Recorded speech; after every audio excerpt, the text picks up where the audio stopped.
Sallu kama ra'aitumuni usalli. Salatlah kalian seperti persis melihat saya salat. Sedangkan dalam salat kita diajarkan tahiyat dan salawat tidak menggunakan sayyidina. Allahumma salli ala Muhammad.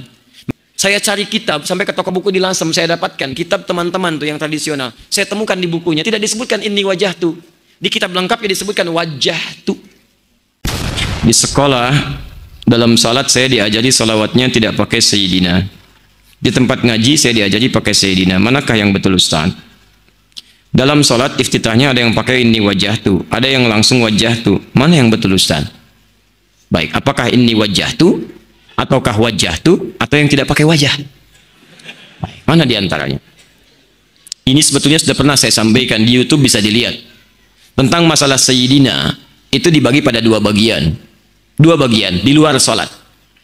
Yang pertama, ada hadis-hadis Nabi yang menyuruh para sahabat dengan kalimat sayyidina. Abu Bakar dipakai sayyid, Umar disebut sayyidul qaum, dihormati. Tapi ada juga hadis-hadis yang Nabi menolak dipanggil sayyid. Ketika datang seseorang menyebut sayyid, sayyid, kata Nabi, jangan panggil saya itu. Saya tidak ingin diangkat seperti Isa. Tapi Anda harus baca hadis dengan ilmu hadis. Teman-teman sekalian, ketika kita baca dengan ilmu hadis, kalimat sayyid itu asalnya netral. Panggilan kehormatan bapak. Diterjemahkan ke dalam bahasa Inggris Mister. Dalam bahasa Indonesia bapak. Ya. Anda misalnya lewat Pak Camat, begitu lewat Anda panggil camat, camat sini gitu kan. Bagaimana perasaan Pak Camat?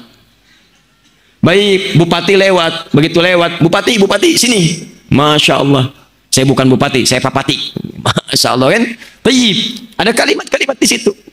Kiai lewat, ketua MUI lewat, Anda panggil misalnya dengan nama orangnya langsung. Maka di Arab itu ada ungkapan kehormatan namanya sayyid. Perempuannya sayyidah, sayyidah Khadijah, sayyidah Aisyah, itu normal biasa. Sama dengan saya panggil Anda bapak, tuan, nyonya dan sebagainya. Maka Umar dipanggil oleh Nabi sayyidu qaumi, pemimpin kaumnya, yang dihormati di kaumnya. Abu Bakar disebut sayyidu qaumi, yang dihormati dalam kaumnya. Baik, Nabi disebut sayyidul anbiya, Jumat disebut sayyidul ayyam, sayyid. Nah, orang tadi, kenapa Nabi tidak berkenan dipanggil dengan sayyid oleh orang tadi? Karena orang tadi berniat mengkultuskan Nabi, ingin cari muka di hadapan Nabi, seakan-akan ingin diperhatikan oleh Nabi lebih daripada orang lainnya. Maka dia panggil sayyid, sayyid, sayyid, tapi ingin mengkultuskan Nabi. Nah, Nabi menolak, bukan menolak dipanggil sayyidnya, tapi menolak dikultuskan. Sehingga seperti Nabi Isa nanti nasibnya bagaimana dikultuskan oleh umatnya.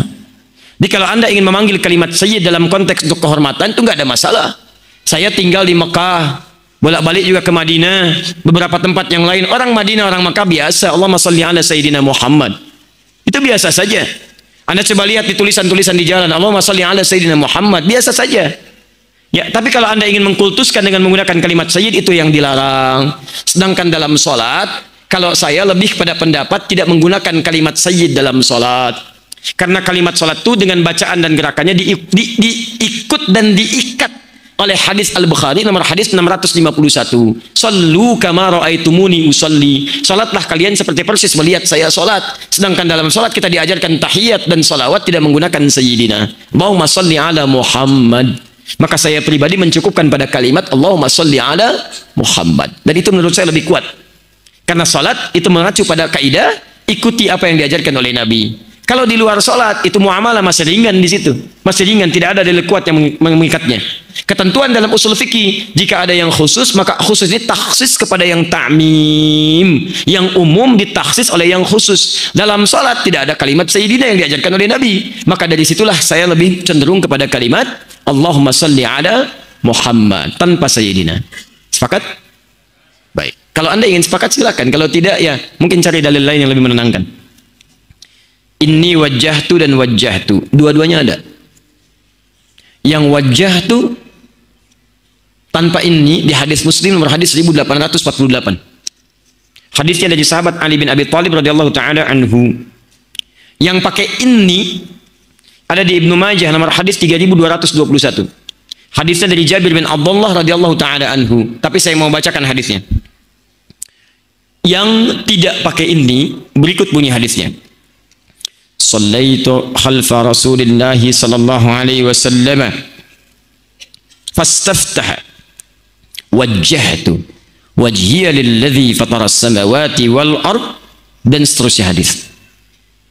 saya pernah sholat di belakang Rasulullah sallallahu alaihi wasallam, kata Ali bin Abi Thalib, fastaftaha, maka beliau membaca doa istiftah dengan kalimat wajjahtu wajhiya lilladzi, dan seterusnya hadis.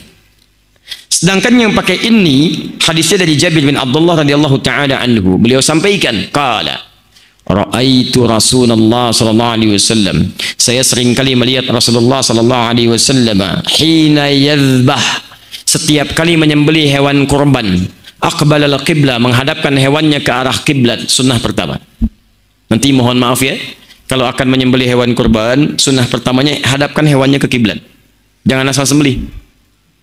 Thumma qala Allahumma hadha min Muhammad wa ali Muhammad wa umat Muhammad. Kemudian tujukan untuk siapa hewan kurban itu. Kalau perorangan sebutkan, seperti Nabi mengatakan ini kurban untuk Muhammad. Untuk satu keluarga boleh, Allahumma min ali Muhammad, dari keluarga besar Muhammad. Jadi mohon maaf ya, ini kalau anda rizkinya banyak, misal di rumah ada 5 orang, setiap orang anda ingin korbankan 1 ekor, boleh, nggak ada larangan. Tapi kalau rizki anda 1 hewan, jangan paksakan sambil diundi. Cukup 1 hewan untuk 1 keluarga. Keluarga besar Adi Hidayat 1 kambing, maka 1 kambing itu mencakup saya, istri saya, dan 2 anak saya. Tadi bukan 2 putra ya, 1 putra 1 putri, mencakup seluruhnya. Cukup 1 hewan untuk semua keluarga, sah. Jadi tidak perlu gantian. Kakak, ini adik dulu ya tahun ini, kakak tahun depannya. Oh ayah nggak mau, kakak juga pengen kurban, adik dulu, kakak dulu. Ya udah kita undi saja, diundi cocok keluar kakek. Masya Allah. Kakak tidak, adik tidak, gitu kan? Nggak usah, antum sebutkan aja nama keluarga besarnya, selesai. 3, umat Muhammad. Umat Muhammad diantaranya menunjuk kepada seseorang yang telah tiada, sah.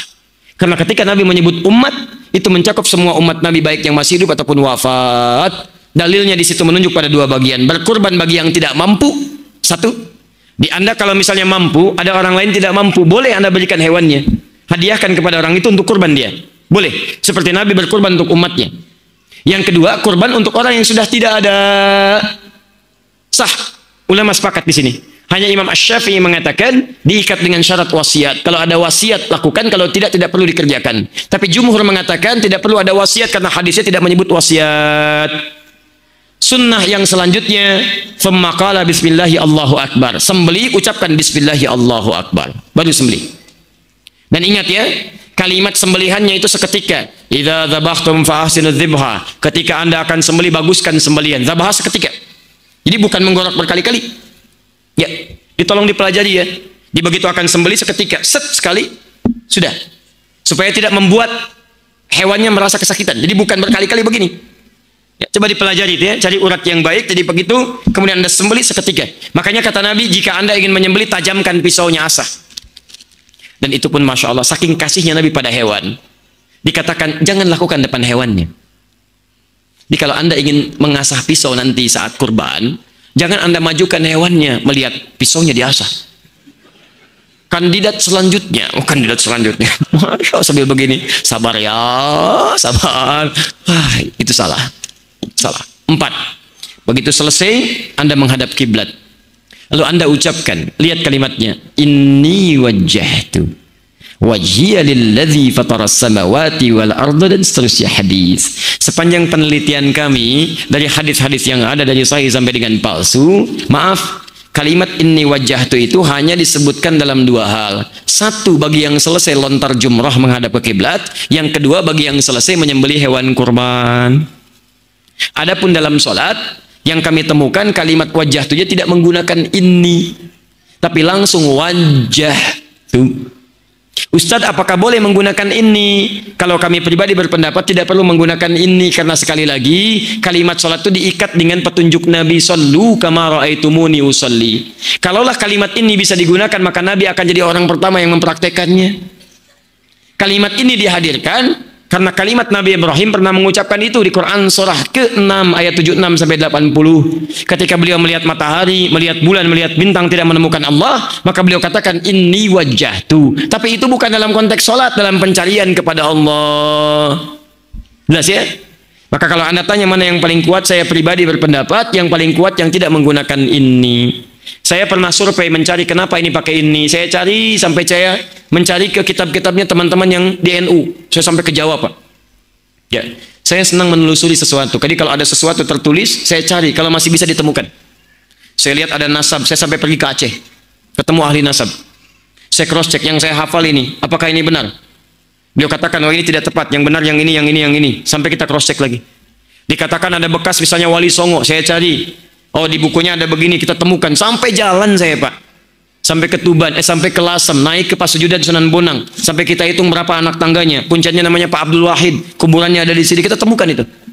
Yang pertama kali menyebarkan Islam, ya sampai ke daerah Sumatera, sampai kemudian datang ke Jawa. Ada yang dari Mesir namanya Syekh Ahmad Jumadil Kubra. Punya 2 anak, ya anak pertamanya namanya Maulana Ishaq. Dari Maulana Ishaq turun kemudian ada Kiai Ahmad Dahlan, ada Kiai Hasimin Asy'ari, itu nyambung ke Maulana Ishaq dua-duanya. Ya, yang satu lagi Syarif Abdullah. Syarif Abdullah menikah dengan Syarifah Mudaim, melahirkan Syarif Hidayatullah. Jadi Sunan Gunung Jati. Di mana Ahmad Jumadil Kubra sekarang meninggal dunia? Makamnya di mana? Daerah Semarang ke arah Demak. Sampai masjidnya saya ikutin Pak. Saya cari kitab sampai ke toko buku di Lasem, saya dapatkan kitab teman-teman tuh yang tradisional. Saya temukan di bukunya tidak disebutkan ini wajah tuh. Di kitab lengkapnya disebutkan wajah tuh. Saya telusuri. Wallahu a'lam, tak kenapa sampai ke daerah-daerah tiba-tiba kemudian menjadi tambahan ini, ya. Jadi itu yang kami temukan. Wallahu taala a'lam bis-shawab.